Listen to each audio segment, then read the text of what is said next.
Au Cameroun, le coût du timbre pour obtenir la carte nationale d'identité a récemment été augmenté de manière significative, passant de 2800 francs CFA, soit 4 $, à 17 $ suite à une ordonnance signée par le président Paul Biya.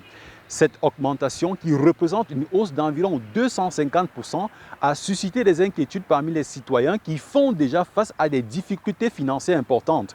Pour plusieurs Camerounais, l'obtention de la CNI devient probablement un luxe.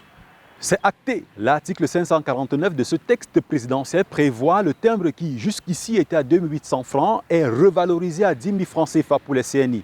Les réactions au sein de l'opinion publique n'ont pas traîné. Dans la ville de Yaoundé, si l'annonce a sonné comme le début de la fin d'un long calvaire pour ces Camerounais peinant à l'obtenir, la hausse du prix du timbre a refroidi les ardeurs de plus d'un.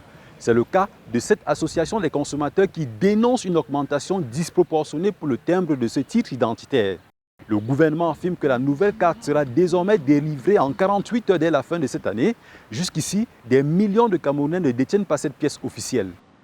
C'est un plaisir de savoir que nous aurons nos cartes dans ce pays après 24 heures. Si vraiment ce que l'on dit est vraiment ce qui va se passer sur le terrain, c'est une joie pour tout le monde, pour tout un chacun. Pour moi, le 10 000 est gérable en fait. Si chaque Camerounais pouvait faire ce geste, c'est bien. Pour moi, c'est un prix abordable. Cette somme représente une charge financière importante, voire insurmontable pour une grande partie des citoyens. L'augmentation est vraiment brusque et c'est vraiment énorme. Parce que si je ne sais pas si le gouvernement s'est mis à notre place, nous les étudiants, ça serait difficile de sortir 15 000 francs du cours pour s'en procurer une carte d'identité. Pour moi, c'est vraiment pousser un peu le bouchon chrono parce que augmenter une carte d'identité jusqu'à 15 000, c'est un peu beaucoup pour certaines personnes qui n'arrivent pas vraiment à s'en procurer ces 15 000 là parce que 15 000 c'est vraiment énorme. Par ailleurs, sur les 10 000 francs payés par les citoyens, au Gentic, l'entreprise prestataire percevra 9 000 francs CFA, soit 90% de la somme contre seulement 1 000 francs CFA pour l'État.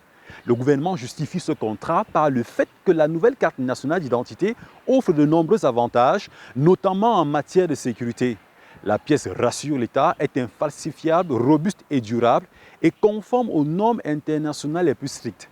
C'était Pérez Mbala depuis Yaoundé pour Nouvelle Aube.